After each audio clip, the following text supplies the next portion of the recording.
လာရှင်မြတ်ဟာအဲ့ဒီအချိန်တစ်ချိန်တစ်ခုပေါ့နော်ကဘာပေါ်မှာစန္ဒတာငြိမ်သက်သွားပြီကဘာကြီးကအလ္လာဟ်တဘာရရှိအလ္လာဟ်တဘာရရှိပြန်ပြီးတော့အလ္လာဟ်ရှင်မြတ်ဟာအားလုံးရဲ့ဝိညာဉ်ကိုအစ္စရာဖီလ်အလိုင်ဆလာမ်ရဲ့ဆူရ်တဘူရဲထည့်ပြီးတော့အစ္စရာဖီလ်အလိုင်ဆလာမ်ကိုအသက်သွင်းပြီးတော့ပြန်မှုတ်စေတယ်ဒါကြောင့်မလို့ကုရ်အာန်ကဆိုထားတယ်လူချင်းမရပေါင်းတို့ခင်ဗျဝနုဖီခဆုမ္မနုဖီခဖီဟီဥခရာဖိုင်ဇာဟွမ်ကယာမင်ယန်ဇူရွန်နော်ဒုတိယအကြိမ်ငါအလ္လာဟ်ရှင်မြတ်ကနေပြီးတော့ဆူရ်တဘူကိုပြန်ပြီးတော့မှုတ်စေလိုက်မယ်တဲ့အားလုံးလူသားတွေဟာကယာမင်ယန်ဇူရွန်မတ်တရသွားလိမ့်မယ်ကဘာတစ်ခုတစ်ခုကနေပြီးတော့အယောက်80 900ထွက်လာလိမ့်မယ်ကဘာတစ်ခုတစ်ခုကနေပြီးတော့လူတယောက်ကိုကြားစားသွားတယ်စားသွားပါစီနော်စားသွားပါစီကဘာရမှာမြုပ်ထားတယ်ခင်ဗျားတို့သွားကြည့်ကဘာရမှာဘာမှမရှိဘူးမလားဒါပေမဲ့အလ္လာဟ်ရှင်မြတ်ကအားလုံးအသားတွေအယိုးတွေအကုန်လုံးကိုမြေကြီးလှုပ်လိုက်တယ်ဟောဒီအနောက်မှာမင်းညောင်ရိုးတစ်ခုရှိတယ်သေးသေးလေးအဲ့ဒါဘယ်တော့မှမြေကြီးမဖြစ်ဘူးအယိုးလေးသေးသေးလေးတစ်ခုရှိတယ်အဲ့ဒါမြေကြီးမဖြစ်ဘူးအဲ့ဒါကနေစပြီးတော့သူ့ရဲ့သက်ဆိုင်ရာခန္ဓာကိုယ်ဖွဲ့စည်းပုံအကုန်လုံးကိုပြန်ခေါ်ပြီးတော့မြေကြီးပြန်ပြီးတော့မြေကြီးကနေအသက်ပြန်ရှင်းပြီးတော့ခန္ဓာကိုယ်ပြစ်ပြီးတော့ထပြီးတော့ထွက်လာလိမ့်မယ်တဲ့လူချင်းမရပေါင်းတော့ခင်ဗျာတို့ကျွန်တော်တို့ကလီမာမှာဖတ်လားမဖတ်ဘူးလားဝလ်ဘာစီဘာဒလ်မောတ်တေပြီးတပံတန်လည်းရှင်းထားမယ်ကာဖရီကမယုံဘူး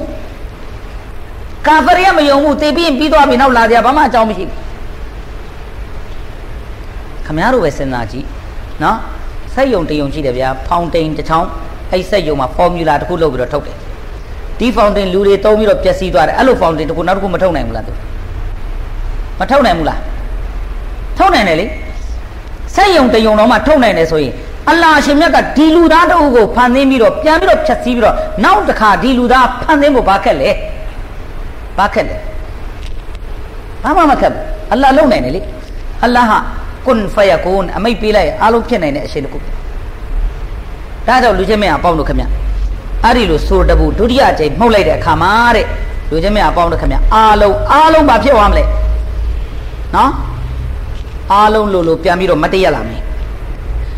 ယောမယွန်ဖကဖီဆူရ်ဖဖဇီအမန်ဖီစမာဝါတီဝမန်ဖီလ်အာရ်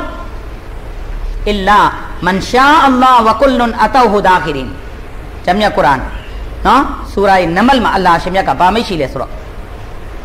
အဲ့ဒီနေ့မှာဆူရ်မှုတ်လိုက်တဲ့အခါမှာတဲ့မိုးကောင်းကင်နဲ့မြေပထဝီအောက်မှာနေတဲ့သူတွေအားလုံးကဘာအစအဆုံးပြန်လဲရှင်ထပြီးတော့စိုးရင်ကြောင်းကြမှုအပြည့်နဲ့သူတို့တွေဟာယိုချိုးပြီးတော့နေကြမယ်တဲ့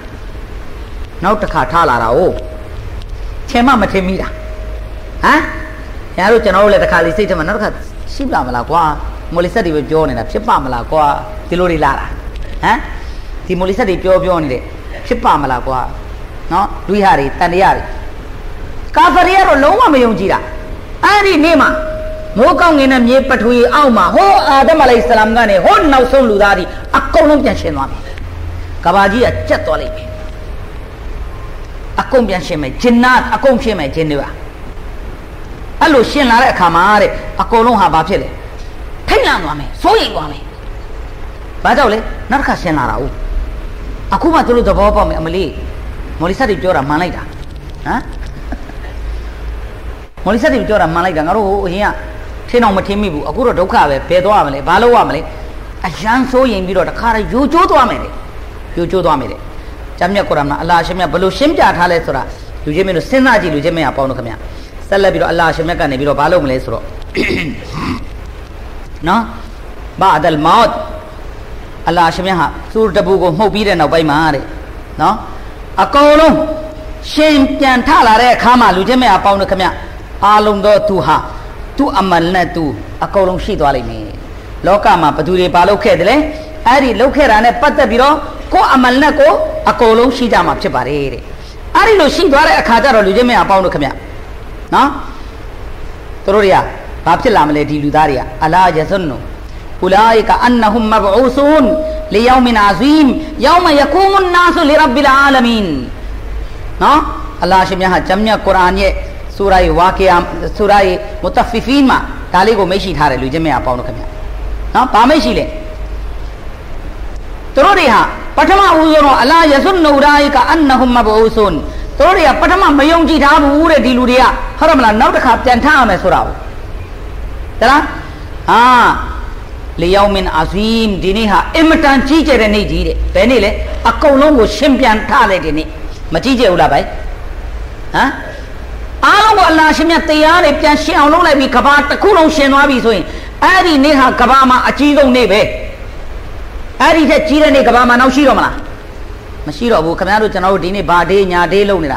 ဘာဒေးပဲလို့အဲ့ဒေးကအကြီးဆုံးပဲဘာကြောင့်လဲဒီလားအဲ့ဒေးမှာတမန်တော်တွေအားလုံးနဲ့ပါလာမယ်သူတော်စင်တွေအားလုံးနဲ့ပါလာမယ်သူယုံမာတွေအားလုံးနဲ့ပါလာမယ်ဟောအာဒမ်အလိုင်စလာမ်ကနေနောက်ဆုံးလူသားအကုန်လုံးတွေ့ရမယ်နေ့အဲ့ဒီနေ့လောက်ကြီးတဲ့နောက်နေ့ရှိမလားဒါကြောင့်အလ္လာဟ်ရှင်မြတ်ကရီမှာလေယောမင်အာဇီမ်အင်မတန်ကြီးကျယ်တဲ့နေ့တဲ့ယောမယကူမန်နာဆူလီရဘ်ဘီလ်အာလမင်အဲ့ဒီနေ့မှာကဘာပေါ်မှာရှိသမျှသူတွေအကုန်လုံးမတ်တရပြီးတော့အပေါ်မော့ပြီးတော့ကြည်နေလိမ့်မယ်ဘာဖြစ်လာတော့မလဲဆိုပြီးတော့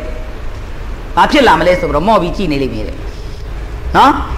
်လူချင်းမင်းအပေါင်းတို့ခင်ဗျာဆက်လက်ပြီးတော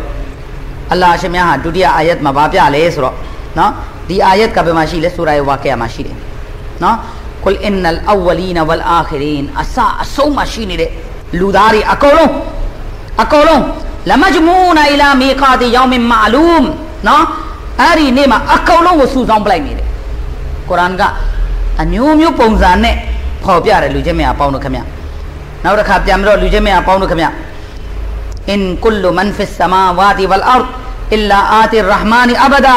laqad ahsahum wa addahum adda wa kulluhum atihim yawm al-qiyamati farda မိုးကောင်းငင်နဲ့မြေပထဝီအတွင်းထဲမှာရှိနေတဲ့နော်ရှိသမျှသူတွေအားလုံးဟာတဲ့ရာဟ်မန်ဆိုတဲ့တပါးဒီသောအရှင်ရဲ့ရှေ့တော်မောက်ကိုအကုန်လုံးရောက်လာကြမယ်အလ္လာဟ်ထမမှာကုရ်အာန်မှာအလ္လာဟ်မပြောဘူးလားဂရီမမိတ်ရှိဘူးလားမင်းတို့စိတ်ရင်းစိတ်ခံရမယ်ဘတ်အလ္လာဟ်ရှေ့တော်မောက်ကိုအကုန်လုံးရောက်သွားမယ်နော်အကောင်လုံးလို့ဟာဟာရမလားအလ္လာဟ်ထမမှာနော်ကြောက်ရွံ့စိုးရိမ်ပြီးတော့ရောက်ရှိနေမှာဖြစ်ပါတယ်တဲ့ဝါရှရနာဟွမ်ဖလမ်နူဂါဒီရမင်ဟွမ်အဟဒါနော်အားလုံးကိုစုပေါင်းပြီးတော့အလ္လာဟ်ရှင်မြတ်ဟာအဲ့ဒီအချိန်မှာစည်ရင်စရာယူမယ်တယောက်မှမလွတ်စေရဘူးတဲ့တယောက်မှငွေကြေးပေးပြီးတော့ဟိုလိုဒီလိုအာကေရိုက်ပြီးတော့ထွက်ပြေးလို့မရဘူးတဲ့အကုန်လုံးကြီးမယ်ဒါကြောင့်လူချင်းမရပေါင်းတော့ခင်ဗျဟာရှရဆိုတာအင်မတားမှကြောက်စရာကောင်းတယ်အဲ့ဒီလိုအခါမှာတဲ့လူသားတွေမကအလ္လာဟ်ရှင်မြတ်ဟာတလိษံတွေပါစုဆောင်းလိုက်မယ်နော်ဝအီဇလ်ဝဟူရှ်ဟူရှရတ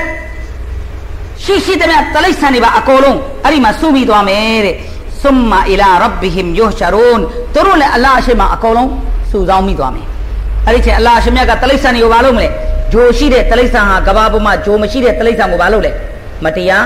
ဟုတ်တယ်မလားခွေခဲ့တယ်အလ္လာဟ်ကဂျိုမရှိတဲ့တလိษံကိုအဲ့ဒီဂျိုချင်းမြစ်ပြီးတော့ပြန်ခွေလိုက်ဆိုခွေခံတယ်သွားရှိတဲ့တလိษံကသွားမရှိတဲ့တလိษံကိုကြိုက်ခဲ့တယ်ဒုက္ခပေးခဲ့တယ်ခြေထောက်နဲ့ကန်ခဲ့တယ်ဒုက္ခပေးခဲ့တယ်ပြန်အစားတွေပေးမယ်တလိษံတွေကိုပေးပြီးတဲ့နောက်ပိုင်းမှာဒီတလိษံတွေအကုန်လုံးကိုအလ္လာဟ်ရှင်မြတ်ကဘာလုပ်မလဲလူချင်းမအပေါင်းတို့ခင်ဗျာနော်ဝယကူလုလ်ကာဖီရူယာလိုက်တနီကွန်တူတရာဘာအလ္လာဟ်ရှင်မြတ်ကနေပြီးတော့သူတို့နဲ့ပတ်သက်ပြီးဆူရာရဲ့နဘာထဲမှာမရှိထားတဲ့အမ္မာပါရာအစဆူရာလေးမှာဝယကူလုလ်ကာဖီရယာလိုက်တနီကွန်တူတရာဘာနော်အဲ့ဒီချိန်ကျရင်တလိษံတွေအားလုံးမြေကြီးဖြစ်သွားမယ်ကာဖီရကဘာပြောမလဲသိလားဟာငါတို့ဗာမြေကြီးဖြစ်လိုက်ရင်ဘယ်လောက်ကောင်းလိုက်မလဲကာဖီရကပြောလိုက်မယ်စရင်စရာအစ်စ်မခံခြင်းလို့ဗာပြောလိုက်မယ်ငါတို့ဗာမြေကြီးဖြစ်သွားရင်ဘယ်လောက်ကောင်းလိုက်မလဲဝယကူလုလ်ကာဖီရယာလိုက်တနီကွန်တူတရာဘာတလိษံတွေအားလုံးကတော့မြေကြီးဖြစ်သွားမယ်သူတို့အစားတွေပေးပြီးတော့သူတို့ကအလ္လာဟ်ရှင်မြတ်ကအကုန်လုံးကိုဖယ်ရှားပြစ်လိုက်မှာဖြစ်ဒီနောက်ပိုင်းမှာလူချင်းမရပေါင်းတို့ခင်ဗျအလ္လာဟ်ရှင်မြတ်ကနေပြီးတော့တောင်းနေနော်တောင်းနေအဲ့လိုပဲကုန်းမြင့်တွေဘာတွေညာတွေအကုန်လုံးကိုရှင်းလင်းပြစ်လိုက်မယ်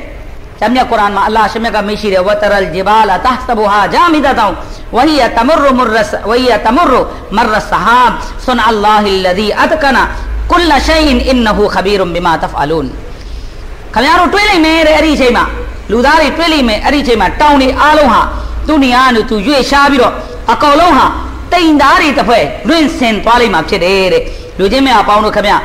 ကဘာကြီးတစ်ခုလုံးဟာပြောင်းစင်သွားလိမ့်မယ်လူချင်းမအပေါင်းတို့ခင်ဗျဝယောမနုဆိုင်ရုလ်ဂျဘာလ်ဝတရလ်အော်ဒါဘာရီဇာဝါရှရနာဟွမ်ဖလမ်နူဂါဒီရမင်ဟွမ်အာဒါနော်တောင်းနေအားလုံးကိုတိမ်တစ်ဖွဲ့အလ္လာဟ်ရှင်မြတ်ကဖယ်ရှားပြစ်လိုက်မယ်အားလုံးကိုတဏှာစုပြီးတော့ဖယ်ရှားပြီးတော့ကဘာကြီးတစ်ခုလုံးကိုလူချင်းမအပေါင်းတို့ခင်ဗျတလင်းမြင်လှုပ်လိုက်မယ်ကဘာကြီးရဲ့မြေကြီးဟာဒီမြေကြီးမဟုတ်တော့ဘူး အလ္လာဟ်ရှင်မြတ်ဟာနောက်တစ်မျိုးမြေကြီးလို့လိုက်မယ်ဖြူသွားမယ်ကဘာကြီးကပြောင်းဆင်းသွားမယ်တစ်ခုလုံးနော်ပြောင်းဆင်းပြီးတော့အဲ့ဒီထက်မှလူတွေအားလုံးဟာကြက်ပိတ်တိတ်ပြီးတော့တယောက်ခြေတော့တယောက်နင်းမိနေတာတော့သိမှာမဟုတ်ဘူးတဲ့ကြောက်ပြီးတော့စိုးရိမ်စိတ်တွေအဲ့လောက်ပွားများနေမယ်အဲ့လောက်ပွားများနေမယ်လူချင်းမရအပေါင်းတို့ခင်ဗျအဲ့ဒီပုံစံနဲ့အလ္လာဟ်ရှင်မြတ်ကနေပြီးတော့ခင်ဗျားတို့ကျွန်တော်တို့ကိုလူချင်းမရအပေါင်းတို့ခင်ဗျကယာမတ်ကိုဖန်တီးပေးမှာဖြစ်တယ်ဒီနောက်ပိုင်းမှာလူချင်းမရအပေါင်းတို့ခင်ဗျအလ္လာဟ်ရှင်မြတ်ကဆက်လက်ပြီးတော့ဘာမိတ်ရှိလဲဆိုတော့နော်ဝလာတဟ်ဆဘန်အလ္လာဟ်ဂါဖီလန်အမ်မာယအမလုဇာလီမွန်အင်နမာယူအခီရုဟွမ်လီယောမင်တရှကဇဖီလ်အဘဆာရမုဟတီနမုကဒီရူစီဟင်လာယရတတူအီလိုင်ဟင်တရဖဟွမ်ဝါအဖအီဒတုမ်ဟဝါအလ္လာဟ်ရှင်မြတ်ဟာတဲ့ဇာလင်တွေမတရားလုပ်တဲ့လူတွေရဲ့လုပ်ရက်တွေနဲ့ပတ်သက်ပြီးတော့အလ္လာဟ်ဟာမသိဘူးမထင်လိုက်ပါနဲ့တဲ့ဒီနေ့ကာဖာတွေမွတ်စလမန်တွေကိုမတရားမလုပ်ဘူးလားဒီနေ့အုပ်ချုပ်တဲ့လူတွေအောက်လက်ငယ်သားတွေကိုမတရားလုပ်တာမလုပ်ဘူးလားလူချင်းမအပေါင်းတို့ခင်ဗျအလ္လာဟ်အရှင်မြတ်မသိဘူးဆိုပြီးတော့မထင်လိုက်ပါနဲ့တဲ့နော်အလ္လာဟ်အရှင်မြတ်အကုန်လုံးရဲ့အကြောင်းအရာတွေကိုသိတယ်တဲ့အတင်းတို့အထဲမှာဟုတ်တယ်မလားမျက်တောင်လေးခတ်နေတာအတင်းတို့ရဲ့လက်ထဲအတင်းတို့ရဲ့နှလုံးသားထဲမှာဘာဖြစ်နေတာအဲ့ဒါအစငါအလ္လာဟ်အကုန်လုံးသိတော်မူတယ်တဲ့လူချင်းမအပေါင်းတို့ခင်ဗျအလ္လာဟ်ရဲ့အဇာဘ်တွေကိုကြည့်ပြီးတော့နော်فكيف تتقون إن كفرتم يوما يجعل الولدان نشيبا السماء منفطر به كان وعده مفعولا منورها كفر حرمنا الله يا نافرمانی کو اتینورها لو جا رہے ایمان کو لم کھان جاو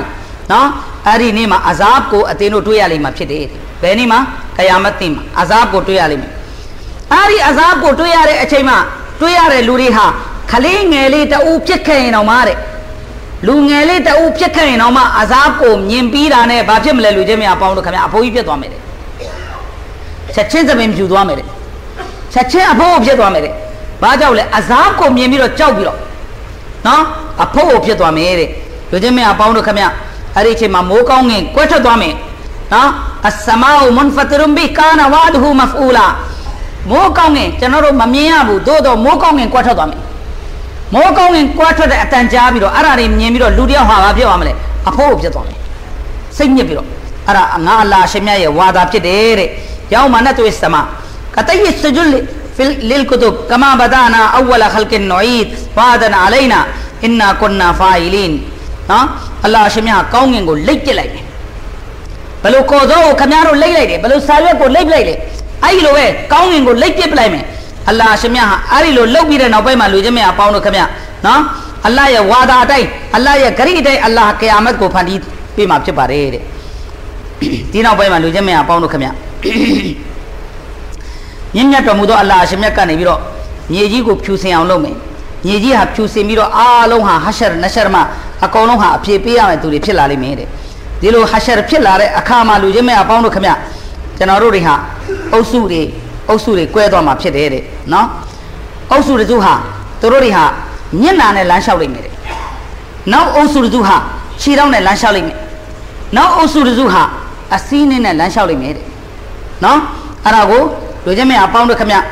ဟဇရတ်အဘူဟူရိုင်ရာတခင်ကနေပြီးတော့ဒီဟာဒီသ်ကိုမရှိထားတာဖြစ်တယ်ဆာဘာရီကမေးတယ်ယာရဆူလလာမျက်နှာနဲ့ဘယ်လိုလမ်းလျှောက်မလဲတဲ့အလ္လာဟ်ရှင်မြတ်ကနေပြီးတော့ဖြေအလ္လာဟ်ရဲ့ရဆူလကဖြေတယ်ဘာဖြေလဲဆိုတော့မင်းတို့ခြေထောက်နဲ့ဘယ်လိုလမ်းလျှောက်တယ်လဲခြေထောက်နဲ့ဘယ်လိုလမ်းလျှောက်တယ်လဲခြေထောက်နဲ့မင်းတို့လမ်းလျှောက်တာကိုမြင်လို့ဒီနေ့ခြေထောက်နဲ့လမ်းလျှောက်တာကိုလက်ခံတာပေါ့တဲ့ဟုတ်တယ်မလားအေးဟိုနေ့ကျရင်ခေါင်းနဲ့လမ်းလျှောက်လိုက်မယ်မျက်နှာနဲ့လမ်းလျှောက်လိုက်မယ်တဲ့မျက်နှာကြီးကိုအောက်ဆက်ပြီးတော့မျက်နှာနဲ့လမ်းလျှောက်လိုက်မယ်တဲ့နော်ဒါအောင်လူချင်းမရပေါင်းတို့ခင်ဗျအီမာမီဂဇာလီရာဟ်မတ်တူလာအလိုင်သခင်ကဒါကိုရှင်းပြတယ်ဘာရှင်းပြလဲဆိုတော့လူတွေဟာတဲ့မျက်နှာနဲ့လမ်းလျှောက်တာနဲ့ပတ်သက်ပြီးတော့မမြင်ဘူးလို့ဒီနေ့မေးကြတာတဲ့ခြေထောက်နဲ့လမ်းလျှောက်တာကိုလည်းမမြင်ဘူးရင်မေးကြမယ်တဲ့ခြေထောက်နဲ့ဘယ်လိုလမ်းလျှောက်ရလဲဆိုတော့မေးလိုက်မယ်တဲ့အီမာမ်ဂဇာလီသခင်ကအဲ့လိုပဲခြေထောက်နဲ့လမ်းလျှောက်တာကိုဒီနေ့မြင်ဘူးလို့ဒါဟာရိုးသွားတဲ့အတွက်ဒါဟာခြေထောက်နဲ့လမ်းလျှောက်ရတာကိုယ်အသိဉာဏ်နဲ့မှဝင်လာတာဖြစ်တယ်တဲ့ဟိုနေ့ကျရင်မျက်နှာနဲ့လမ်းလျှောက်မယ်အဲ့ဒီမျက်နှာနဲ့လမ်းလျှောက်တဲ့သူတွေဟာဘယ်သူတွေဖြစ်လိမ့်မလဲကာဖာတွေဖြစ်လိမ့်မယ်တဲ့အလ္လဇီနယုဟ်ရှရူနအလာဝဂျူဟင်အီလာဂျဟန္နမအူလာအိကရှရ်မကန်ဝါဒလ်ဆဘီလာအကျဉ်သူများဟာမျက်နှာကိုမှောက်ပြီးတော့မျက်နှာကြီးနဲ့လမ်းလျှောက်လိမ့်မယ်တဲ့အဲ့ဒီလူတွေအားလုံးကိုဂျဟန္နမ်ထဲမှာအလ္လာဟ်ရှင်မြတ်ကထည့်ပေးလိုက်မှာဖြစ်တယ်တဲ့လူချင်းမအပေါင်းတို့ခင်ဗျကယာမတ်နေ့မှာအလ္လာဟ်ရှင်မြတ်ကနေပြီးတော့ဟုတ်တယ်မလားဘယ်သူတွေကိုဂျဟန္နမ်ထဲထည့်အောင်မလဲဝနာရှရဟွမ်ယောမလ်ကယာမတ် ala wujuhim umyan wa bukman wa summa mawahum jahannam kullama khabasatnahu sayira ကယာမတ်မှာမျက်နှာနဲ့လမ်းလျှောက်တဲ့လူတွေနော်မှောက်ပြီးတော့မျက်နှာနဲ့လမ်းလျှောက်တဲ့လူတွေအလံကေသူတို့တွေကဘာဖြစ်မလဲလူချင်းမအပေါင်းတို့ခင်ဗျာကန်းနေတဲ့လူတွေအဲ့လိုပဲအားနေတဲ့လူတွေအဲ့လိုပဲပေးနေတဲ့လူတွေဖြစ်နေတယ်တဲ့ဘာကြောင့်သူတို့အဲ့လိုဖြစ်ရတယ်လဲဆိုရင်လူချင်းမအပေါင်းတို့ခင်ဗျာဒုနီယာလောကမှာအာလင်တွေကပြောကြတယ်နဗီတွေကပြောကြတယ်ဟုတ်တယ်မလားအလ္လာဟ်ရှိတယ်ရဆူလ်ရှိတယ်ကျမ်းရှိတယ်ကုရ်အာန်ကျမ်းရှိတယ်သူတို့တွေဟာနားမထောင်ကြဘူးအဲ့ဒီကြောင့်နားပင်းသွားလိမ့်မယ်မျက်စိနဲ့မြင်ကြတယ်ညလုံးကန်းသွားလိမ့်မယ်တဲ့လူချင်းမအပေါင်းတို့ခင်ဗျာအကန်းနဲ့အပိနဲ့ဖြစ်ပြီးတော့အားလုံးဂျဟန္နမ်နဲ့ထဲ့ခံရမှာဖြစ်တယ်တဲ့ဘာကြောင့်လဲဒုနီယာမှာကန်းညောင်ဆောင်လိုက်လို့ဟုတ်တယ်မလားဒုနီယာမှာပင်းညောင်ဆောင်လိုက်လို့အလ္လာဟ်ရှင်မြတ်ဟာတကယ်အပင်းလှုပ်ထားလိုက်မယ်တဲ့လူချင်းမအပေါင်းတို့ခင်ဗျာဒါဟာအင်မတန်ကြောက်စရာကောင်းတဲ့ကယာမတ်ရဲ့လက္ခဏာရက်တွေဖြစ်တယ်လူချင်းမအပေါင်းတို့ခင်ဗျာဒီနောက်ပိုင်းမှာလူချင်းမအပေါင်းတို့ခင်ဗျာဂျဟန္နမ်နဲ့ရောက်တဲ့လူတွေနဲ့ပတ်သက်ပြီးတော့အလ္လာဟ်ရှင်မြတ်ကနော်မရှိထားတာဖြစ်တယ်ကယာမတ်နေ့ကျရင်နဲ့ကယာမတ်နေ့ကျရင်စူတဘူကိုဖုတ်လိုက်မှုတ်လိုက်တာနဲ့လူတွေဟာကဘာကထမလားမထဘူးလားအဲ့ဒီလိုထလာတဲ့အခါမှာတဲ့နော်ကမဘဒါနာအဝလခလ်ကင်နိုအီဒအတေနိုဟာနန်ဂါဖြစ်ပြီးတော့အဝိစမပါဘဲနဲ့ထားကြမယ်တဲ့လူချင်းမအပေါင်းတို့ခင်ဗျာနောက်တနေရာမှာအလ္လာဟ်ရှင်မြတ်ကမရှိတယ်နော်ဝကွန်တူအလိုင်ဟင်ရှဟီဒန်كما دمت فيهم فلما توفيتني كنت أنت الرقيب عليهم وأنت على كل شيء شهيد إن تعذبهم فإنهم عبادك وإن تغفر لهم فإنك أنت العزيز الحكيم နော်ဒီလူတွေနဲ့ပတ်သက်ပြီးတော့သူတို့တွေဟာကယာမတ်နေ့မှာထလာလိမ့်မယ်တဲ့သူတို့ရဲ့အမလ်နဲ့ပတ်သက်ပြီးတော့သူတို့တွေဟာအတိဆုံးဖြစ်လိမ့်မယ်အလ္လာဟ်ရှင်မြတ်ကလည်းသူတို့အမလ်ကိုသိမှဖြစ်တယ်သူတို့ကိုအဇာပေးမှဖြစ်တယ်လူချင်းများအပေါင်းတို့ခင်ဗျအဲ့ဒီလူတွေနဲ့ပတ်သက်ပြီးတော့တမန်တော်မြတ်ဆလ္လာလ္လာဟ်အလိုင်ဟိဝါဆလမ်ကလည်းဒီစကားပြောမယ်ဘယ်လိုဟဇရတ်အီဆာအလိုင်ဟိဆလမ်ပြောခဲ့တဲ့စကားနော်အဇာပေးဖို့ရအတွက်အဲ့ဒီခါတမန်တော်မြတ်ကလည်းပြောမယ်ဟိုအလ္လာဟ်ရှင်ဟုတ်တယ်မလားထိုသူတွေဟာအပြစ်ရှိတာတော့မှန်ပါတယ်အလ္လာဟ်ရှင်မာဖ်လုပ်ပါအလ္လာဟ်ရှင်မာဖ်လုပ်မယ်ဆိုရင်အလ္လာဟ်ရှင်ဟာအင်တန်ကြီးကျယ်တဲ့အရှင်ဖြစ်တယ်အင်တူအဇ်ဘဟွမ်ဖအင်နဟွမ်အီဘာဒုကဝအင်တဂ်ဖီရ်လဟွမ်ဖအင်နကအန်တလ်အဇီဇ်လ်ဟကီမ်နော်အလ္လာဟ်ရှင်အဇာပေးမယ်ဆိုရင်တော့အလ္လာဟ်အဇာပေးနိုင်တဲ့အရှင်ဖြစ်တယ်အလ္လာဟ်မာဖ်လုပ်နိုင်တဲ့အရှင်လည်းဖြစ်ပါတယ်လူချင်းမအပေါင်းတို့ခင်ဗျအဲ့တော့လူတွေဟာအဲ့ဒီလိုထပြီးတော့ဟုတ်တယ်မလားအဝတ်စားမရှိဘဲနဲ့ပြေးကြမယ်အဲ့ဒီပမာလေးတွေကျွန်တော်ပြောခြင်းတယ်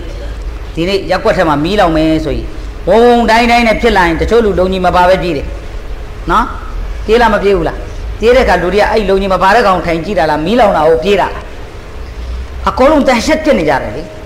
အကုန်လုံးစိတ်ထဲမှာအပူတပင်ဖြစ်နေကြတဲ့အချိန်မှာဘသူအဲ့ဒါတွေကြည့်ဖို့အချိန်ရှိလားမရှိဘူးကယာမတ်နေ့မှာအဲ့ဒီတဲ့ဆိုးတဲ့မြင်ကွင်းကြီးတွေရှိအဲ့ဒီခါကျရင်လူတွေဟာဘလောက်ထိပါလာမလဲဆိုရင်လူချင်းမအပေါင်းတို့ခင်ဗျနော်သူတို့တွေဟာခြေထောက်မှာလဲဘာမှဖနတ်တွေဘာတွေဝတ်ထားတာမရှိသလိုနော်အဲ့ဒီလိုပဲလူချင်းမအပေါင်းတို့ခင်ဗျဟာဒီသ်မှာလာရှိတယ်အင်နကုမ်မဟရှူရူနာဟဖာတန်အရာတန်ဂရလန်ကြားထားတယ်နော်အဲ့ဒီအချိန်မှာသူတို့တွေဟာခြေထောက်မှာလဲဖနတ်ရှိမှာမဟုတ်ဘူးတဲ့ခန္ဓာကိုယ်မှာလဲအဝတ်စားရှိမှာမဟုတ်ဘူးတဲ့ခတနာတော်မှဖြတ်ထားမှာမဟုတ်ဘူးတဲ့ခင်ဗျားတို့ကျွန်တော်တို့ခတနာလုပ်ထားတာမလားဟမ်ပြန်ရှင်ထလာတဲ့အခါကျရင်လေအဲ့ဒီအရေပြားလေးပါ original ပြန်ဝင်လာမယ်တလားအခုတော့ဘယ်ရောက်လို့ဘယ်ရောက်နေမှမသိဘူးဘုရုစာဘယ်ရောက်လဲတိမ့်ထားတာပဲဘယ်သူမှမသိတော့အားလုံးပြောင်းနေတာမလားအလ္လာဟ်ရဲ့ကုဒရတ်ဘယ်လောက်ကြီးကျယ်လဲအလ္လာဟ်အရှင်မြတ်ရဲ့ကြီးကျယ်မှုဘယ်လောက်ကြီးကျယ်လဲလူချင်းမရပေါင်းတို့ခင်ဗျာဟိုအချိန်ကျရင်အလ္လာဟ်အရှင်မြတ်ကထားစေဆိုရင်ကဘာရဲကနေထလာတဲ့အခါမှာကျွန်တော်တို့လူလောကမှာကျွန်တော်တို့အသက်ရှင်လျက်ပြောင်းနေတဲ့ခတနာရဲ့အခွန်မှာပြန်လာမယ်ကြည်သားခတနာရဲ့အခွန်မှာတမန်တော်မြတ်ကြီးအဲ့ဒါလည်းပြောသွားတယ်လူတွေဟာတဲ့ခတနာမလုပ်ဘဲနဲ့အကောလုံးထလာကြမယ်တဲ့အဲ့ဒီအချိန်မှာနော်ခတနာဆိုတာကဟုတ်တယ်မလားတမန်တော်တော်များများဟာခတနာလုပ်ပြီးသားမွေးတာကျွန်တော်တို့တမန်တော်မြတ်လည်းခတနာလုပ်ပြီးသားမွေးတာခတနာမလုပ်ဘဲနဲ့မွေးခဲ့တဲ့တမန်တော်တွေလည်းရှိခဲ့တယ်ဥမာအိဗရာဟိမ်အလိုင်ဟိဆလမ်ကနေစအိဗရာဟိမ်အလိုင်ဟိဆလမ်တရက်ထင်းခုတ်တယ်ထင်းခုတ်နေတဲ့အချိန်အလ္လာဟ်ရှင်မြတ်ကသူ့အမိတ်ပေးတယ်နော်အသင်ခတနာလုပ်ပါဆိုတော့လက်ထက်မှာရှိတဲ့ရဲရင်းနဲ့ပဲဆွဲပြီးတော့ဒိုင်းကိုပြတ်ချလိုက်တာဘယ်လောက်မိုက်လဲသူချင်းမရပေါင်းတော့ခင်ဗျဟမ်အလ္လာဟ်မိဘလို့နာခံလဲတွေ့လားအိဗရာဟိမ်အလိုင်ဟိဆလမ်ကြောက်စရာကောင်းတယ်နော်ဒါကြောင့်မလို့အင်မတန်နာမည်ကြီးတမန်တော်ဖြစ်တာတကယ်နာမည်ကြီးတမန်တော်ထဲမှာအိဗရာဟိမ်အလိုင်ဟိဆလမ်ပါတယ်တမန်တော်တွေထဲမှာတော်မြင့်ကုရ်အာန်ထဲမှာအလ္လာဟ်ရှင်မြတ်ဟာနော်အိဗရာဟိမ်အလိုင်ဟိဆလမ်ကိုအီမာမာဆိုပြီးတော့ခေါင်းဆောင်ဆိုပြီးတော့ခန့်ခဲ့တယ်အင်နီဂျာယီလူကလင်နာစီအီမာမာဆိုပြီးတော့အလ္လာဟ်ရှင်မြတ်က လူသားတွေတော့ကောင်းဆောင်ဆိုပြီးတော့ပေးခဲ့တာဘွဲကိုပေးခဲ့တာအစ္စလာမ်အမိန့်နာခံတဲ့နေရာမှာနှစ်ယောက်မရှိဘူးဒီလိုအလ္လာဟ်ဘက်ကအမိန့်ကြတယ်မဆိုင်မတွခတနာလုပ်ချလိုက်တယ်လက်မှာရှိတဲ့ဟာနဲ့ပြတ်ချလိုက်တယ်ပတ်ပါရီပတ်အခုကျွန်တော်တို့ခလေးတွေပါတယ်မွေးရင်ဘာလုပ်လဲနာနီနာနာတွေတော်တော်ဆိုးတယ်မလုပ်ပါနဲ့ခလေးနာသွားမယ်နော်ဟိုလိုအဲ့လိုနဲ့9နဲ့6နဲ့10နဲ့ပြည့်ကုန်တယ်ဟမ်နာနီနာနာတွေဒုက္ခပေးတာမွေးတာနဲ့ခင်ဗျားတို့တပတ်အတွင်းဖြတ်လိုက်အိုးကျွန်တော်အဖေဆိုကျွန်တော်နော်ကျွန်တော်တာခတနာလုပ်တော့ကျွန်တော်နည်းနည်းကျွန်တော်လည်းသူတို့နာနီနာနာတွေစားလို့ပေါ့ဗျာသလားနည်းနည်းနောက်ဆုတ်ဖို့လို့ကျွန်တော်အဖေကျွန်တော်ဆူတာခေကောင်အာရဗ်မှာအချင်းနဲ့ခတနာတခါတည်းဖြတ်တယ်တဲ့မင်းလာမရှုံနဲ့အခုသွားဖြတ်ဆိုပြီးတော့ငွေအစိတ်ထုတ်ပြီးတယ်ကျွန်တော်မှသွားဖြတ်ရတယ်ဘလို့ဖြတ်တာလဲကျွန်တော်တာကိုဒီမှာတရာဘီတင်နေတာမုဖတီဟာဘစ်ကိုနော်ဒီတော့လူချင်းမင်းအပေါင်းတို့ခင်ဗျကလေးတွေမွေးလာပြီဆိုရင်စောစီစီဖြတ်လိုက်အာရမေစောစီစီခတနာလုပ်လိုက်ခတနာဟာအစ္စလာမ်မှာတော်တော်တန်ဖိုးရှိတာနော်မှတ်ထားတော့တခါပဲဖြတ်ရတယ်မစီဒီခန်ဗလီမှာကျွန်တော်ဗလီစီယာလုပ်တော့တရက်ဂျုမာတင်ပြီးတော့ဂျုမာတင်တော့လည်းမောရမလားဗျာအခါမှလာပြီးတော့ဝက်စားရပဲလဲပြီးတော့ခဏနားမယ်လို့ကြည်တာလူတယောက်ကလူငယ်တယောက်ကိုလက်ဆွဲပြီးတော့ခေါ်လာတယ်လူငယ်ကမျက်နှာလေးသေးသေးလေးနဲ့ဆရာတဲ့ဒီကောင်ကျွန်တော်သမီးခိုးသွားတာတဲ့ဒီကောင်ဘေးတင်တဲ့ဘာသာကြဘေးတင်ကိုခေါ်လာတာကျွန်တော်သမီးဒီကောင်ခိုးရတယ်တဲ့ကျွန်တော်ဖမ်းလာခဲ့တယ်လေသူသမီးခိုးသွားတော့သူဖမ်းလာတယ်ဒီကောင်ခတနာလုပ်ဖို့တဲ့ဆရာနဲ့ပြောပြပါတယ်အချပဲထားပေါ့ခင်ထားပါသူကျွန်တော်သူထိုင်ပြီးတော့ပြောပြတယ်ခတနာဆိုတာဒါတန်ရှင်းမှုတစ်ခုပဲနော်ခတနာမလုပ်တဲ့နိုင်ငံတွေမှာသွားကြည့်ခတနာမလုပ်တဲ့နိုင်ငံတွေဟုတ်ဒီလိုနိုင်ငံတွေမှာကာလာသားဆေးရုံတွေထားရတယ်အစ္စလာမ်နိုင်ငံတွေမှာဒီဆေးရုံမရှိဘူးဘာကြောင့်လဲအားလုံးခတနာလုပ်ထားတော့တန့်ရှင်းနေတယ်အဲ့တော့ခတနာလုပ်တာကောင်းတယ်ငါညီလေးမင်းလုံးလိုက်နော်မင်းအတွက်ပို့ပြီးတော့အဆင်ပြေတယ်ဟုတ်တော့မလားမင်းဒီဟာနဲ့ပတ်သက်ပြီးလက်ကြည့်စရာမလိုတော့ဆရာတဲ့ကျွန်တော်ငယ်တော့ကလေးတဲ့အဲ့ဒီနေရာမှာဟုတ်တော့မလားအနာဖြစ်သွားတယ်အနာဖြစ်လို့ကျွန်တော်ငယ်တော့ကျွန်တော်ဆရာဝင်နေဖြတ်ပြီးသွားပြီဆရာမင်းအဲ့ဒါအဖိုးယူမပြောပြဘူးလားဆိုတော့ပြောပြတယ်ဆရာတဲ့နောက်တစ်ခါဖြတ်ရမယ်ပြောတယ်ကြည့်လားဟမ်ကျွန်တော်မွတ်စလင်တွေကနည်းနည်းဆိုများလုပ်တယ်ဟမ်ခတနာတစ်ခါပဲဖြတ်ရတယ်ကျွန်တော်အဖိုးယူခေါ်ပြီးတော့ခင်ဗျာဘာလုပ်တာလဲလို့ဒီကောင်ကခတမ်လုပ်နေတာကုံအောင်လုပ်နေတာလားလို့ဟမ်သူတစ်ခါပြက်ပြီမဟုတ်လေမွတ်စလင်နဲ့ဝင်တစ်ခါပြက်ရမယ်မို့လေစားတယ်ဟုတ်ဘူးပြီးသွားပြီဘင်္ဂါလီဖိုးကြီးတွေတော်တော်ဇစ်ပဲနော်ဒီတော့လူချင်းမရအပေါင်းတို့ခင်ဗျာမှတ်ထားပါခတနာနဗီတမန်တော်တွေထဲမှာအရင်ဆုံးလုပ်ခဲ့တာအစ္စလာမ်အလိုင်ဟိစလမ်ဖြစ်တယ်အဲ့ဒီအရင်တမန်တော်တွေအားလုံးဟာလှုပ်ပြီးသားလေးတွေမွေးတာဒါဟာတန်ရှင်းမှုတစ်ခုဒီနေ့ဒီတန်ရှင်းမှုကိုဘာသာတိုင်းရလက်ခံလာပြီဒီနေ့တိတ်ပံဘလောက်တိုးတက်လာလဲအလောက်လက်ခံလာပြီသွားကြည့်ခရိယာနေမှာနဆရာနီတွေမှာတို့တေးသေးချာချာခတနာလုပ်တယ်နော်ခတနာလုပ်တဲ့အတွက်အကျိုးပါရှိတယ်သိလားကျွန်တော်ဆရာအလ္လာဟ်ဂျနတ်ပေးတနာတော်မူပါစေဝလ္လာဘရှိရုလာဆပ်ကပြောပြတယ်ဒီကောင်လေးတဲ့ခတနာလုပ်တာအကျိုးရှိတယ်နော်တဲ့တခါတလေကိုခရီးတွေပါနေသွားတယ်နော်မွတ်စလင်တွေကဒီတိုင်းလဲဓာရီထားခြင်းမှထားတာပြောလို့မရဘူးတချို့ဓာရီမရှိရင်ဘေဒင်လားမွတ်စလင်လားခွဲခြားလို့မရဘူးနော်အဲ့လိုပဲကားတနေရာမှာမှောက်သွားတယ်လူအယောက်340တည်သွားတယ်အဲ့ဒီနေရာမှာအကုန်လုံးဘေဒင်နေကြီးပဲအဲ့ဒီမှာမွတ်စလင်နဲ့ဘေဒင်ကိုခွဲခြားတာဘာနဲ့ခွဲခြားလဲခင်ဗျားတို့သိလားလုံကြီးလမ်းမတော့ခွဲခြားလိုက်တာနော်ထဲကဟာကြည့်ပြီးတော့ဟာဒီကောင်မွတ်စလင်ဆိုတာဖမ်းလိုက်တာလူချင်းမအပေါင်းတို့ခင်ဗျာနောက်မွေမီးရှို့ခါမှာနောက်မွေမီးနဲ့ရှို့မှာဒါကြောင့်လူချင်းမအပေါင်းတို့ခင်ဗျာမှတ်ထားပါဟာဒရတ်အိုင်ရှာတခင်မကနေပြီးတော့တမန်တော်မြတ်ဆလ္လာလဟ်အလိုင်းဝါဆလမ်ကိုရှောက်ထားတယ်နော်အိုင်ရှာတခင်မရှောက်ထားတယ်ဟိုတမန်တော်နော်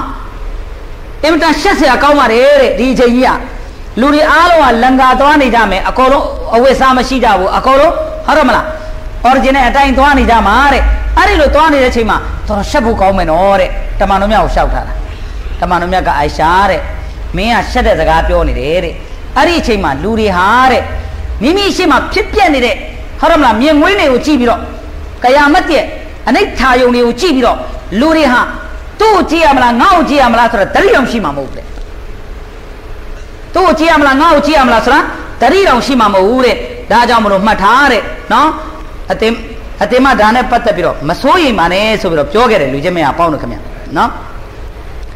်လူချင်းမရပေါင်းလို့ခင်ဗျဆက်လက်ပြီးတော့ကြည့်အလ္လာဟ်ရှင်မြတ်ကနောက်တအာယတ်မှာမရှိတဲ့ يوم يخرجون من الأجداث سراعا كأنهم إلى نصب يوفضون خاشعة أبصارهم ترهقهم ذلة ذلك يوم الذي كانوا يوعدون နော်အဲ့ဒီနေ့ရောက်လာတဲ့ခါမှာတဲ့ဟလားကဘာရကနေ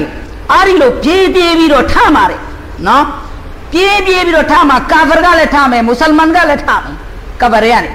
ထမယ်ထပြီးတော့ပြေးကြမယ်ကာဖာတွေကဘယ်ပြေးမလဲလူချင်းမရပေါင်းတို့ခင်ဗျကာဖာတွေကပြေးကြမှာသူတို့ရဲ့ဘုတ်စီကိုပြေးကြမယ်တဲ့ငါတို့ဘုတ်ငါတို့ကဲမှာပဲဆိုပြီးတော့ဘုတ်ကဘယ်လိုလုပ်ကဲမလဲဟမ်သူတို့ဘုတ်ကသူတို့ဘယ်လိုလုပ်ကဲမလဲလူချင်းမရပေါင်းတို့ခင်ဗျသူတို့ဘုတ်သူတို့ကဲစရာဘာမှမရှိဘူးသူတို့အပေါ်မှာအလ္လာဟ်ရှင်မြတ်ဘက်ကနေပြီးတော့ဟုတ်တယ်မလားယုံညံ့စေမယ်ဇလီလ်ဖြစ်စေမယ်နော်အလ္လာဟ်ရှင်မြတ်ရဲ့ဝါဒဖြစ်တယ်ဒီနောက်ပိုင်းမှာလူချင်းမရပေါင်းတို့ခင်ဗျဆက်လက်ပြီးတော့သူတို့ဟာဘာလုပ်အောင်မလဲဆိုတော့ကာဖာများဘုဒ္ဓကိုသွားပြီးတော့အကူအညီတောင်းမယ်နော်ဒီဘုဒ္ဓနဲ့ပတ်သက်ပြီးတော့အလ္လာဟ်ရှင်မြတ်ကကုရ်အာန်ကျမ်းတော်မြတ်မှာကြေညာထားတယ်လူချင်းမရပေါင်းတို့ခင်ဗျဘာကြေညာထားလဲဆိုတော့ယာအယူအလ္လဒီနာအာမနူနော်ကိုအန်ဖုဆကုမ်ဝအာလီကုမ်နာရာအီမန်ရှင်ပေါင်းတို့ဟာကိုယ်တိုင်လဲကိုယ့်ရဲ့မိသားစုကိုလဲဂျဟန္နမ်ရဲ့မီးရနေပြီးတော့လွန်ငြိမ်းဖို့အတွက်ကြိုးစားကြဝကူဒူဟန်နာဆဝလ်ဟီဂျာရာဝကူဒူဟန်နာဆဝလ်ဟီဂျာရာနော်ဂျဟန္နမ်ရဲ့မီးဟာတဲ့ဘာနဲ့မွေးမလဲသိလားဂျဟန္နမ်ရဲ့မီးကိုမွေးမှာအန်နာစ်ဝလ်ဟီဂျာရာလူသားနဲ့ကြောက်တုံးနေတယ်အဲ့ဒီကြောက်တုံးကဘယ်ကြောက်တုံးတယ်လဲသိလားအဲ့ကြောက်တုံးတွေကဘယ်ကြောက်တုံးလဲသိလားဂျဟန္နမ်ကိုမွေးမဲ့ကြောက်တုံးခင်ဗျားတို့အပြင်ထွက်သွားရင်ဟိုအလဲမှာရှိတယ်လေဟလားအဲ့ဒီကြောက်တုံးတွေဒုနီယာမှာသူ့အရှိမှာဘာလုပ်လဲစားစရာတောက်စရာတွေလာပြီးတော့ချထားတယ်ဒုနီယာမှာစားစရာတောက်စရာတွေလာပြီးချထားတယ်ဘေချာရာထိုင်ကြည့်နေရတယ်မစားယာအယူဟန်နာစ်ဒူရိဘာမဆလုံဖစတမီအူလာإن الذين تدعون من دون الله لن يخلقوا ذبابا ولا اجتمعوا له قرآن में अल्लाह का सूर है वो लुदा पाउनो ना पमाली पिया मलारे हतेनो ना रहो जा मला ना पमाली रखू पे मेरा अल्लाह का मेनो को कोई नहीं रहा यारी ले रे إن الذين تدعون من दून الله अल्लाह मा लोहे बिरो अच्छा या बुठू को कोई नहीं डाले दी बुद्धे योटूरे को कोई नहीं डाले लन यखलुकू ज़ुबाबा वला इज्तमऊ लाသူ့အရှိမထားထားတဲ့စားစရာလေးကိုလာနာနေတဲ့ရင်ကောင်ဒီကောင်မောင်းလို့ရလာတယ်ကြာသူ့ရဲ့ရိဇက်ကိုလာလူနေတာဘယ်လိုလုပ်နေတာလဲရင်ကောင်အဲ့ဒီရင်ကောင်ကိုတော့သူမောင်းလို့မနိုင်တာမင်းကိုသွားပြီးတော့ဘာကဲမှာလဲကွာတဲ့ကဲမလားမင်းကိုသွားပြီးတော့ဘာကူညီမှာလဲကွာတဲ့လူချင်းမြတ်ပေါင်းအလ္လာဟ်ရှင်မြတ်ဘလောက်လှလဲကျန်ပမာလေးတွေပေးတာအလ္လာဟ်ပေးတဲ့ပမာအဲ့ဒါတော့နားမလဲဒီပုသူဘဲကိုခေါ်ရမလဲပြောဒီငတုံးတွေပဲခေါ်ရမလဲတခါကကျွန်တော်တောင်ဥက္ကလာနေလာနေတာဘတ်ကာစီးပြီးလာအဲ့တော့တာမွေပလီလာနေတာပေါ့လာနေနဲ့ဘတ်ကနန်ဝေးစေးမှတ်တိုင်ရက်လိုက်တော့လူနှစ်ယောက်ကိုတွေ့တယ်ဘေးတင်နေတယ်မှာတယောက်ကဘုတ်ကိုမထားတယ်နေရလဲပူတာရှာမချစ်ချစ်တောက်ပူတာတယောက်ကဘုတ်ကိုမထားတယ်နောက်တယောက်ကထီးကိုပါလို့လဲသိလားအဲ့ဘုတ်ကိုဆောင်းပေးတယ်သူနေပူထဲမှာနေနေတာအလားလားကျွန်တော်ကြည့်ပြီးတော့လေဟောဘေကိုကိုဒါဘလို့ကြီးလဲလို့အပူရဲ့ဒဏ်ကိုခံနိုင်တာကသူအပူရဲ့ဒဏ်ကိုခံစားရတာသူနေပူတဲ့ဒဏ်ကိုပူလာအေးလာခံစားရတာဒီလူဘုတ်ကပေးကြတာဘာမှသိတာမဟုတ်သူ့ကိုသွားပြီးတော့ထီဆောင်ပေးတယ်သူကကြတော့နေပူထဲမှာနေတယ်အလ္လာဟ်အကလ်ကိုဘယ်လိုလုပ်လိုက်လဲဆိုတာစဉ်းစားလို့မရဘူးလူချင်းမရပေါင်းတော့ခင်ဒါကြောင့်ဗလားအီမန်ရှင်ရဲ့နှလုံးသားထဲမှာအလ္လာဟ်ရှင်မြတ်ကအီမန်ထည့်ပေးရင်နိုရဘာထည့်ပေးတယ်အီမန်နဲ့အတူတူနိုရဘာထည့်ပေးတယ်သဘောပေါက်တယ်နော်အဲ့ဒီနိုရှိတဲ့အတွက်ကုဖရရဲ့လောက်ရကိုမြင်တဲ့သဘောပေါက်ဒါပေမဲ့ကာဖရရဲ့နှလုံးသားထဲမှာဇွလ်မတ်အမောင်ထည့်ထားတဲ့အတွက်သူတို့လောက်ရကိုသူတို့သဘောမပေါက်အလ္လာဟ်ဘယ်လိုလုပ်ထားလဲအလ္လာဟ်ရှင်အီမန်ရှင်အားလုံးကိုနိုးအလင်းရောင်ထည့်တွင်ပေးသနာတော်မူပါစေအမှန်နဲ့အမှားကိုခွဲခြားနိုင်တဲ့စိတ်ဓာတ်နှလုံးသားအလ္လာဟ်ရှင်ချင်းမြတ်ပေးသနာတော်မူပါစေဒါကြောင့်မလို့ကာဖရတွေကိုကြည့်ကုဖရတွေကိုကြည့်ဘာသိရတယ်လဲသိလားများများအလိန်ခံရတယ်သူတို့များများအလိန်ခံရတယ်ဘာကြောင့်လဲအီမန်မရှိတဲ့အတွက်အလိန်ခံရတယ်ခင်ဗျားတို့အဖြစ်ပြက်တစ်ခုပြောပြဟွာကဲတစ်ခုပေါ့တရောင်းစားတယောက်ရွာတရွာရောက်သွားတယ်သွားတောင်းစားတာတရောင်းစားတယောက်ရွာတရွာအဲ့ရွာပါလေဒယ်ရီယာလို့ခေါ်တဲ့ကွန်မြူနစ်ရွာကွန်မြူနစ်ဆိုတာဘယ်အားလည်းမကဘူးဒီကောင်တွေကပါလေအမေအဖေကပျော်လို့ပါလို့ငါတို့မွေးလာတာဒါပဲငါတို့လည်းပျော်မယ်ပါမယ်နောက်တစ်ကောင်မွေးမယ်ဒါပဲသူတို့မှဖယားမရှိဘာမရှိကွန်မြူနစ်တချင်းကရုရှားနိုင်ငံလေးပေါ့ကွန်မြူနစ်နော် Dua tu orang komunis. Ada di kau tertahu na mana tertahu le. Baru Allah ka wasti Allah tu piba kuah Allah ka wasti suruh kau dia Allah nama kain doa tu. Doa tu kan. Hekam. Allah ka wasti macam ni Allah masih hasira bo. Terang dah Allah tiaw. Sira bo Allah sira ni. Me Allah pian ni lah. Suruh senar terang dah. Di kau ni Allah lama kau so di kau ni bewo kau di. Di kau ni ngetau ni di kau ni lelu kau ni. Lelu kau ni sebiro balu le. Ha pian ni lah bo Allah. Kau be pian ni lah bo Allah. Tapi tu me pian ni lah pian ni baru pian. Mau di dalam miau. Ngajak tahu je amal thayam. Ya tahu je thayam. Arau menu season pem lah. Kau le negara yang ni dah kau. Arau malah sahaja tahu siapa masih dah kau. Aku lu ya tahu je lah. Nena bapa nari yang ni lah baik. Jari ngaru lu pem. Tayu alu wai mero season pem masuk. Tayu alu jadi bari nyari beri bari. Wah kau lu asal lah. Dia kau tu kurang terlalu macam tu ada. Sahaja. Dia kau le tepat macam time mero kau sare. Ni nya kau salah ilai lebih nak jila. Nak wah terlah. Soal lu dia kau jadi kau Allah pian ni surau. Arau amal thay na bo. Dia kau baniya pelu mana mati busa salu kau ni dah. Tu jakwa luji Allah piau ada. Okra Allah piau ada baik. Nasa koya sibi no. Mana pian kami Allah pian. Surau. Hau tahu ni. Jadi tahu pian ni mati lah. Ha? Jadi tahu pian ni. Zaina ni ada jadi kau namanya ni. Hana mana? Acha mana pian kami aru lagi. So piau lagi. Nyalu cara tu amau ni masuk cari bayam le surau pian tu bro. Tere ni pian tu masuk cara lara kau yare. Lau urdu lo bah kau le. Kada surau tidak mana. Kada ngatau ni kau. Tu bapa lau betin tu. Tiada tu ngatau. Na luri tahu ni so in kada lo kore urdu lo. Ada lara kau sekolah bro tu khana tera lagi. Nyari tera lagi. Mana mole na ne. Ni tu dah ne okra yau lara asyik tu mak. Anak kau tansi kau ne kolong. Allah uji ni. Tamale Allah piau. Ni ujat tahu ni orang harus jual dah lagamu. Tu akan agak payah dah. Allah jauh ni bicara mare. No. Eror menu sikan ni doa ni. Ngam menu hidayah zagan ni piau ni. Cala. Tidak itu halu miau. Eror okra. Baru yang cim lah okra yang cim. Okra nana kabro. Okra. Kemaro Allah jauh ni bi. Cala. Tapi tak khusikan jadi deh. Kamya apa ni kamya miha. Dengan nikah apa bi muih thai. Kamya Allah tu. Nikah apa bene muih thare, kami haram zada soin, kami lawe tu. Kalah. Ayo balu lesro. Okra windwara ayah payah tu orang jom jire, lagi ngam ini nikah apa thara betul. Akhirnya yo lale tu yo, tu kaya utara, belum lo amam di. Ye nali piap drop jangan thuala bro. Belum le okra tu nama Allah. Ji tu bare. Apa jauh kira lagi lah. Allah ko lama khana kau ni ya, alain khan. Cala, ini kafir uci. Terus pelau alain khan ni ale, lulu jen terus thal lain ni. Tapi deh, huap cete, dilup cete, hulup cete, bap cete, nyap cete, pelau lup lain deh. Luje me apa unu kami? No, alain khan ni ale. Dah tahu luje me apa unu kami? Di kafir, di musyrik deh. No, di jauh tu deh, na pata biro. Toa biro aku mere Allah semnya, ari jauh tu deh ko, toa aku na. Meno jauh tu deh ko mindu ni lah, meno ngah Allah luar biro tak caya aku tu deh bapa. Meno ayau sih dah malah toa aku ni tahu, pak aku ni mamiau.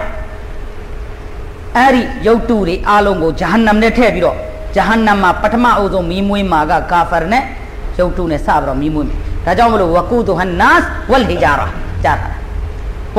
pyara. Tino apa malu je me apa unu kami? Nah, luri ne. Hadrat Abdullah ibn Abbas radhiyallahu ta'ala an meshile ba meshile so luri ha jahannam ye di kwin yin ji ma di talin yin ji ma ni ne balau ni la male so yin ta chowa pyo de tamai me shi me hadith story ya Hadrat Abdullah ibn Abbas takhenga balau shi mle so yin no nya ne leo di lo thong lai talan sa shi de ai talan sa shi de ni ha alau kat la lai me ni kan lare itu luje me apa unu kami luri aje ko ha tani akha khone se le le luri aje ko akha khone se le le luje me apa unu kami balau pu mle sura pyo sia mashi no ai no bai ma luje me apa unu kami no ari hashariya kunye na ma re luje me apa unu kami tayya ha ဒုနီယာရဲ့ရက်ပေါင်း9000နဲ့ညီမျှမယ်တရက်ဟာဟိုမှာတရက်ဟာဒုနီယာရဲ့ရက်9000နဲ့ညီမျှမယ်နော်အလောက်တရက်တရက်ကြာလိုက်မယ်အဲ့ဒီမှာလူချင်းမရပေါင်းတို့ခင်ဗျာလူတွေဟာဘလောက်စိတ်ဆင်းရဲမလဲဘလောက်ဒုက္ခရောက်မလဲဆိုတာပြောစရာမရှိလူတွေဟာကိုယ့်ရဲ့ချွေးထဲမှာကိုဘလောက်နစ်နေမလဲဆိုရင်လူတယောက်တယောက်စီကချွေးဘလောက်ထွက်မလဲဆိုရင်ကလုတ်အကောင်80တောက်လို့ရမယ်ကလုတ်တစ်ခါရေတောက်ရင်ရေတော်တော်များများတောက်တယ်သူကရေများများတောက်ပြီးတော့သူ့ရဲ့ကလုတ်ရဲ့အထဲထဲမှာတိုင်ကြီးတစ်လုံးထပ်ရှိသေးတယ်အလ္လာဟ်ရှင်မြတ်ကသူ့ကိုယ်တရက်နဲ့လှုပ်ထားတာတလိษံကိုကလုတ်ကတဲကန်တရမှာသွားတဲ့တလိษံဖြစ်တဲ့အတွက်အလ္လာဟ်ရှင်မြတ်ကသူ့ကိုထူးခြားမှုတစ်ခုပါပေးထားလေသူရေတောက်ရင်4 5 6ပုံ10ပုံအဲ့လိုတောက်ပလိုက်တောက်ပြီးတော့အထဲထဲတိုင်ကြီးမှာပြန်လောင်ထားတယ်အထဲထဲတိုင်ကြီးထဲမှာလောင်ပြီးတော့ခရီးရှိသွားနေမယ်သူရေမတောက်တော့ဘူးအဲ့ဒီထီကနေသူနည်းနည်းယူရတော့တောက်သွားတယ်တခါကျရင်ချိုးဆွာပါတွေကလမ်းမှာရေလုံးဝပြတ်သွားပြီးငတ်သွားပြီးဆိုရင်ဘာလို့လဲကလအုပ်ကိုတက်ပြီးတော့အဲ့ဒီတိုင်ကြီးကိုခွဲပြီးတော့ရေထုတ်ပြီးတော့ပြန်တောက်ရတယ်အဲ့ဒီလိုအခါတွေရှိတယ်ဒါတော့လူချင်းမရပေါင်းလို့ခင်ဗျအဲ့ဒီကလအုပ်အကောင်80တောက်နိုင်တဲ့ချွေးဆိုတာနဲလားအဲ့ဒါလူတယောက်စီကထွက်လိမ့်မယ်တချို့ကဒီမှာလာရှိတယ်ဟုတ်တယ်မလားလူတယောက်စီမှာဘလောက်ခုနာရှိမလဲအလောက်ခုနာလောက်ကိုချွေးထဲမှာနစ်နေမယ်တဲ့တချို့ကဟာဒီနှကန်းလောက်ရှိမယ်တချို့ကရင်ပတ်လောက်ရှိမယ်တချို့ကခါလောက်ရှိမယ်အားဒီလောက်ချွေးတွေထွက်နေလိမ့်မယ်လူချင်းမရပေါင်းတို့ခင်ဗျပူဓာဟာအလောက်ကြီးကျယ်နေလိမ့်မယ်အခါ80အရေပြားဟာလဲနေမှာဖြစ်ပါတယ်တဲ့ဒီနောက်ပိုင်းမှာလူချင်းမရပေါင်းတို့ခင်ဗျအလ္လာဟ်ရှင်မြတ်ကနေပြီးတော့ရောက်မှရအတ်ဇာလီမအလာယဒိယကူလူယာလိတနီတခတ်မာရဆူလဆဘီလာယာဝိလတာလိုင်တနီလမ်أتخذ فلانا خليلا لقد أضلني عن الذكر بعد إذ جاءني وكان الشيطان للإنسان خذولا နော်အဲ့ဒီနေ့မှာဇာလင်မတရားလုပ်ခဲ့တဲ့သူတွေအားလုံးဟာနော်သူတို့ရဲ့လက်တွေကိုသူတို့ကိုက်လိမ့်မယ်တဲ့ငါတို့ဘာကြောင့်ဒီလိုလုပ်ခဲ့ရလဲသူတို့ရဲ့လက်တွေကိုသူတို့ကိုက်လိမ့်မယ်သူတို့ဟာအဲ့ဒီလိုအကယ်၍များငါတို့လိမ္မာခဲ့ရင်ဘယ်လောက်ကောင်းလိုက်မလဲအကယ်၍များငါတို့ကုရ်အာန်ရဲ့စကားကိုနားထောင်ခဲ့ရင်ဘယ်လောက်ကောင်းလိုက်မလဲငါတို့ကိုရှိုက်တန်ဖြည့်ဆည်းလိုက်တာပဲဝကာနရှိုက်តាနလင်အင်ဆာနီခဇူလာငါတို့ကိုရှိုက်တန်ဖြည့်ဆည်းလိုက်တာပဲဆိုပြီးတော့သူတို့ကိုသူတို့ယူချုံမြဖြစ်နေလိမ့်မယ်လူချင်းများအပေါင်းတို့ခင်ဗျာရှိုက်တန်ကတကယ်ဖြည့်ဆည်းလည်းမဖြည့်ဆည်းဘူးလားဟမ်ဒီနေ့အားလုံးဒီလောက်ရက်တွေအကုန်လုံးကိုရှိုက်တန်ကလုပ်ပေးထားတာရုပ်တုဘယ်ကနေလာတာလဲအာဒမ်အလိုင်ဟိစလမ်ရဲ့ခေတ်ကာလအာဒမ်အလိုင်ဟိစလမ်ကွယ်လွန်ပြီးတာနဲ့ရုပ်တုစားတာအာဒမ်အလိုင်ဟိစလမ်ရဲ့တာအုပ်စုနှစ်စုကွဲသွားတယ်တာသမီးတွေမှာမတည့်ကြဘူးတအုပ်စုနဲ့တအုပ်စုမတည့်ကြဘူးတအုပ်စုမှာအာဒမ်အလိုင်ဟိစလမ်ရှိတယ်နောက်တအုပ်စုမှာအာဒမ်အလိုင်ဟိစလမ်မနေဘူးဒါပေမဲ့သူတို့ကွဲနေကြတယ်အာဒမ်အလိုင်ဟိစလမ်အလ္လာဟ်မိတ်လဲခံလဲခေါင်ဟိုဘက်အုပ်စုကိုရှိုက်တန်ကဘာသွားပြောလဲသိလားမင်းတို့စီမှာမင်းတို့အဖေရဲ့ဟုတ်တယ်မလားရုပ်ပုံရှိဖို့လိုတယ်နော်နောင်လာနောင်သားတွေမင်းတို့သားသမီးတွေကြည့်ဖို့ဒါဟာကမ္ဘာဖခင်ကြီးဖြစ်တယ်ဒါဟာတမန်တော်ဖြစ်တယ်ရှိုက်တန်ကသွားပြောတာကိုကျမအပေါင်းတို့ခင်ဗျအဲ့ဒီအုပ်စုကဘာလုပ်လိုက်လဲတိလားအာဒမ်အလိုင်ဟိစလမ်ရဲ့ရုပ်ပုံထူလိုက်တယ်ရှိုက်တန်ကကောင်းကောင်းဖြော့ပြီးတော့ပြပေးလိုက်တယ်သူတို့ရဲ့ generation တစ်ခုကုန်သွားတော့နောက် generation ရောက်လာတော့ဟာငါတို့ရဲ့အဖိုးပဲဆိုပြီးတော့ဘာလုပ်လဲဖျောင်းနိုင်နေအမွေးတိုင်နေထွန်းလာတယ်နောက် generation တစ်ခုရောက်လာတဲ့အခါကျတော့ပွဲလန်းတပင်တွေလှုပ်လာတယ်နော်အဲ့ဒီမှာအယိုသေးတွေပေးလာတယ်နောက် generation တစ်ခုရောက်လာတော့စိတ်ကြီးသားတွေပဲချလာတယ်လူချင်းမင်းအပေါင်းတို့ခင်ဗျာအဲ့ဒီလိုဖြစ်လာတယ်အဲ့ဒီလိုတကန့်ဖြစ်ပြီးပြီနူးအလိုင်စလမ်ရဲ့ခေတ်ကာလရောက်လာတဲ့အခါသူတော်စင်တွေရှိတယ်အဲ့ဒီချင်းကအဒ္ဒန်ဝလာဆဝါအောင်ဝလာယဂူစ်ဝယအူကဝနဆရာသူတော်စင်၅ပါးရှိတယ်သူတော်စင်၅ပါးတည်သွားတော့သူတော်စင်၅ပါးရဲ့ကဘာမှာဥရုစ်တွေလှုပ်လာတယ်နူးအလိုင်စလမ်ရဲ့ခေတ်မှာနော်အဲ့ဒီသူတော်စင်၅ပါးရဲ့ရုပ်တုလုပ်ပြီးတော့သူတို့ကိုးခဲ့တယ်အဲ့ဒီကဘာမှာတွားပြီးတော့သူတို့ဟာလူအင်ဆန္ဒတွေတောင်းနေလူချင်းမရအပေါင်းတို့ခင်ဗျအဲ့ဒီခေတ်တည်းရှိုက်တန်က